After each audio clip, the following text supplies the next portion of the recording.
எல்லாருக்கும் வணக்கம். இன்றைக்கி பார்த்திங்கன்னா நம்ம நேற்று முத்துக்கொட்டையும் சில்லியும் ஹார்வெஸ்ட் பண்ண ஸ்டார்ட் பண்ணிட்டோம்.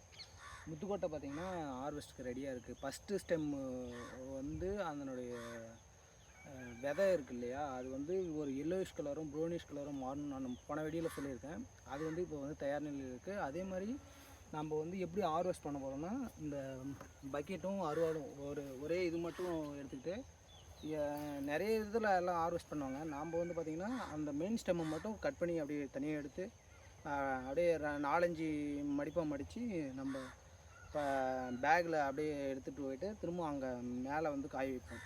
மொட்டை மாடியில் காய வச்சு அது ஒரு 4 நாள் காய்ஞ்சதுக்கப்புறம் அந்த விதையை மட்டும் நம்ம தனியாக பிரித்து எடுப்போம். இதுதான் ப்ராசஸ்ஸு. அதே மாதிரி சில்லி பார்த்திங்கன்னா நம்ம லைட் க்ரீன்லேருந்து டார்க் க்ரீனாக மாறும். ப்ளஸ்ஸு ஒரு மெச்சூரிட்டி அதாவது பிஞ்சு மாதிரி இல்லாமல் கொஞ்சம் நல்லா திக்னஸாக மாறி வரும். அப்போ அது தயார் நிலையில் இருக்குது. அதையும் நம்ம கொஞ்சமாக ஹார்வெஸ்ட் பண்ணி இங்கே இருக்கிற லோக்கல் சேலுக்கு லோக்கல் கடைகள்லாம் இருக்குது இல்லையா, மளிகை கடை, அந்த மாதிரி கொஞ்சமாக ஒரு 2 கிலோ ஒரு 2 கிலோ ஒரு டெய்லியும் கொஞ்சம் நேரம் அறுத்து எடுத்துகிட்டு போய்ட்டு நம்ம கொடுப்போம். நன்றி, வணக்கம்.